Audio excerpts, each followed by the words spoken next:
ಆಂಧ್ರ ಪ್ರದೇಶ ಸರ್ಕಾರ ಇವತ್ತು ಗಡಿ ಭಾಗ ಆದೋನಿ ಸೇರಿದಂತೆ ಕನ್ನಡಿಗರ ವಾಸ ಮಾಡುತ್ತಿರುವಂಥ ಈ ಪ್ರದೇಶಗಳಲ್ಲಿ ಶೈಕ್ಷಣಿಕ ಮೂಲಭೂತ ಹಕ್ಕುಗಳನ್ನು ಕಿತ್ತುಕೊಂಡು ಕನ್ನಡಿಗರ ಭಾಷೆ ಮೇಲೆ ದಬ್ಬಾಳಿಕೆ ಮತ್ತು ದೌರ್ಜನ್ಯ ಮಾಡ್ತಿರುವಂಥ ಕ್ರಮವನ್ನ ಕರ್ನಾಟಕ ನವನಿರ್ಮಾಣ ಸೇನೆ ಇವತ್ತು ತೀವ್ರವಾಗಿ ಖಂಡಿಸ್ತಾ ಇದೆ. ಆಂಧ್ರ ಪ್ರದೇಶದ ಮಾನ್ಯ ಮುಖ್ಯಮಂತ್ರಿಗಳಾದಂಥ ಜಗನ್ ಅವರಲ್ಲಿ ನಾನು ಮನವಿ ಮಾಡ್ತಾ ಇದ್ದೀನಿ. ಇದು ಭಾಷಾ ಅಲ್ಪಸಂಖ್ಯಾತರು ಇರುವಂತ ಪ್ರದೇಶ. ಸಂವಿಧಾನದ 350B ಕಲಂ ಅಡಿಯಲ್ಲಿ ಇಲ್ಲಿರ್ತಕ್ಕಂಥ ಕನ್ನಡಿಗರು ಭಾಷಾ ಅಲ್ಪಸಂಖ್ಯಾತರು, ಅವರ ಹಕ್ಕನ್ನ ಕಿತ್ತುಕೊಳ್ಳುವಂತ ಅಧಿಕಾರ ಸರ್ಕಾರಕ್ಕೆ ಇಲ್ಲ. ಸರ್ಕಾರ ಇವರು ಕನ್ನಡಿಗರ ಮೇಲೆ ದೌರ್ಜನ್ಯ ಮಾಡುವಂತ ಕೆಲಸಕ್ಕೆ ಕೈ ಹಾಕಬಾರ್ದು. ಈ ಭಾಗದ ಕನ್ನಡ ಶಾಲೆಗಳು ಉಳಿಬೇಕು. ಯಾವುದೇ ಕಾರಣಕ್ಕೂ ಕನ್ನಡ ಶಾಲೆಗಳಲ್ಲಿ ತೆಲುಗು ಮಾಧ್ಯಮವನ್ನ ಕಡ್ಡಾಯ ಮಾಡಲಿಕ್ಕೆ ನಾವು ಅವಕಾಶ ಕೊಡಲ್ಲ.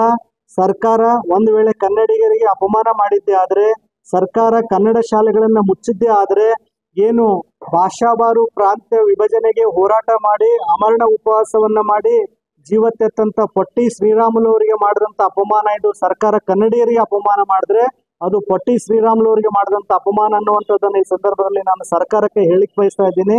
ಇದು ಕನ್ನಡಿಗರಿರುವಂತ ಪ್ರದೇಶ, ಕನ್ನಡಿಗರು ವಾಸ ಮಾಡ್ತಿರುವಂತ ಪ್ರದೇಶ. ಕನ್ನಡಿಗರ ಶೈಕ್ಷಣಿಕ ಹಕ್ಕನ್ನು ಕಿತ್ತುಕೊಳ್ಳುವಂತ ಅಧಿಕಾರ ಆಂಧ್ರ ಸರ್ಕಾರಕ್ಕಿಲ್ಲ.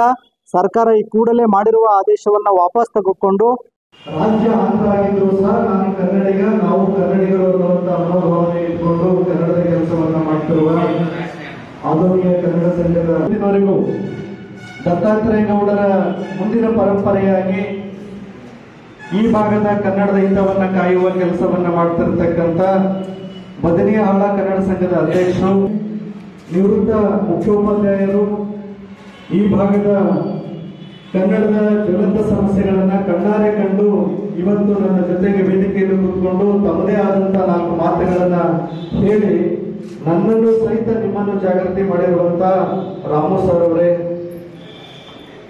ಹಾಗೆ 30 ವರ್ಷಗಳ ಹಿಂದೆ ಕನ್ನಡಕ್ಕೆ ಬಂದಂತ ಕುತ್ತನ್ಸ್ಕೊಂಡು ಆಂಧ್ರ ಪ್ರದೇಶದ ಪ್ರಭುತ್ವದಲ್ಲಿ ನನ್ನ